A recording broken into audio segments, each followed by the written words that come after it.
சில மனுஷங்க நம்ம லைஃப்ல இருந்து போயிடுவாங்க, ஆனால் அவங்க மெமரிஸ் மட்டும் போகவே போகாது. ஏன்னா அவங்க நம்ம டெய்லி லைஃப் ரொட்டீன்லேயே இருப்பாங்க.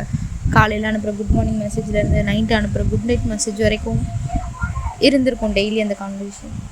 2 பேரும் சேர்ந்து ஒன்றா பாட்டு கேட்டுட்டு இருந்திருப்போம், இல்லை 2 பேரும் சேர்ந்து ஒரே இடத்துக்கு போயிருப்போம். இப்போது திடீர்னு சடனாக அந்த பர்சன் நம்ம லைஃப்பில் இல்லை அப்படின்னா அந்த டெய்லி ரொட்டீன் ஸ்பாயில் ஆகும், பாதிச்சிடும். ஒரு சாங் கேட்டால் கூட மைண்ட் டோட்டலாக அப்செட் ஆகிடும். அவங்க கண்டினியூஸாக 2 பேரும் சேர்ந்து பயணித்து ஒரு இடத்துக்கு போகும்போதில்ல, அந்த பிளேஸுக்கு போனால் அவங்க தான் மைண்டுக்கு வருவாங்க. இதில் இருக்கிறதுலே மோஸ்ட் பெயின்ஃபுல் என்ன தெரியுமா? அவங்க மூவ் ஆன் ஆகிருப்பாங்க, பட் நம்மளால் ஆகிருக்க முடியாது. நீங்கள் இன்னும் அதே சேம் பிளேஸில் தானே இருக்கீங்க. அவங்க ஹாப்பியாக இருக்கிறத பார்த்துட்டு நீங்கள் ஃபேக்காக உங்களுக்குள்ளே சிரிச்சுக்கிட்டு நானும் ஹாப்பியாக தான் இருக்கேன் அப்படின்னு வெளியே காமிச்சிப்பீங்க. ஆனால் உள்ள டோட்டலாக பிரேக் ஆகிருப்பீங்கல்ல, பிரேக் ஆகிடுவீங்க. நீங்கள் உங்களையே கேட்க ஆரம்பிப்பீங்க, என்னடா நம்ம மட்டும் ஏன் மூவ் ஆன் ஆகுதுல, அவங்க உடனே ஆகிட்டாங்களே. லவ் பண்ணி 5 வருஷம் லவ், பிரேக்கப் ஆகி 2 மாதம் இன்னொரு பையன் கூட எப்படி இருக்க முடியுது? அப்போ நம்மளால ஏன் இருக்க முடியல? நம்மளும் வேறு யாரோட பர்சனோடையாவது அட்டாச் ஆனோன்னா நம்மளாலையும் ஒரு வேலை மூவ் ஆன் ஆக முடியுமோ அப்படின்னு இருக்கும். பட் ட்ரஸ்ட் மீ, அதெல்லாம் ஒரு இல்யூஷன். ஒருத்தரோட ஸ்பேஸை இன்னொருத்தர் வந்து ஃபில் பண்ணும்போது கொஞ்ச நாளைக்கு அந்த பெயின் இல்லாமல் இருக்க வேணால் இருக்கலாம்.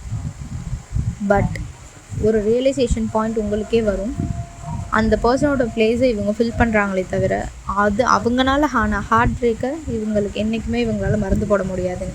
அப்போ நீங்கள் இன்னும் தான் ஹர்ட் ஆவீங்க. அந்த பர்சனும் போயிட்டாங்க, இந்த பர்சனை அவங்களால விடவும் முடியாது. ஸோ எப்போவுமே ஒரு பிரேக்கப்பில் இருந்தீங்க அப்படின்னா இன்னொரு பர்சனை வச்சு அந்த ஸ்பேஸை ஃபில் பண்ண நினைக்காதீங்க. நம்மளால் ஏன் மூவ் ஆன் ஆக முடியல அப்படின்னு ஒரு கொஸ்டின் உங்களுக்கு வரும்ல, அதோட ஆன்சர் என்ன தெரியுமா?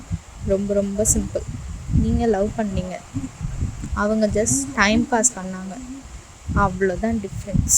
ஆனால் ஒரு உண்மை தெரியுமா? நீங்கள் இப்போ ஃபீல் பண்ணுற பெயின் இருக்குல்ல, அது பெர்மனெண்ட்லாம் கிடையாது.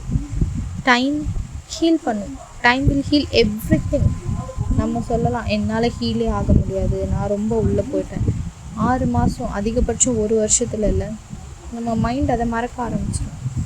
காலம் அதை சேஞ்ச் பண்ண ஆரம்பிச்சிடும். நம்மளே ஹீல் ஆக மாட்டோம்னாலும் டைம் நம்ம தலையில் தட்டி இழுத்துட்டு போயிடுவா, இன்னொரு ஸ்ட்ரகிளுக்கு ஒன்று நான் ரெடி பண்ணணும் அப்படின்னு. நீங்கள் ஸ்லோவாக உங்களை ஃபோக்கஸ் பண்ண ஆரம்பிச்சிங்கனாலே லைஃப் சேஞ்ச் ஆகும்.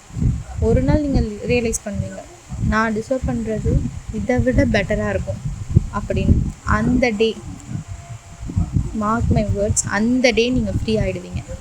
ஸோ பாஸ்டில் ஸ்டக் ஆகாதீங்க. மூவ் ஆனால் அவங்கள மறக்கணுன்றது அர்த்தம் கிடையாது, அக்செப்ட் பண்ணணும். அவங்க போயிட்டாங்கன்றதை அக்செப்ட் பண்ணணும். ஏன்னா அந்த பர்சனை நம்மளால் மறக்க முடியாது லைஃப் லாங், ஆனால் அவங்க போயிட்டாங்கன்றதை நம்மளால் லைஃப் லாங் அக்செப்ட் பண்ண முடியும். எப்போவுமே ஃபர்கெட்டுன்றது ஒரு மித்து தான், அக்செப்டன்ஸ் தான் reality. So wake up the reality, because நீங்கள் இன்னும்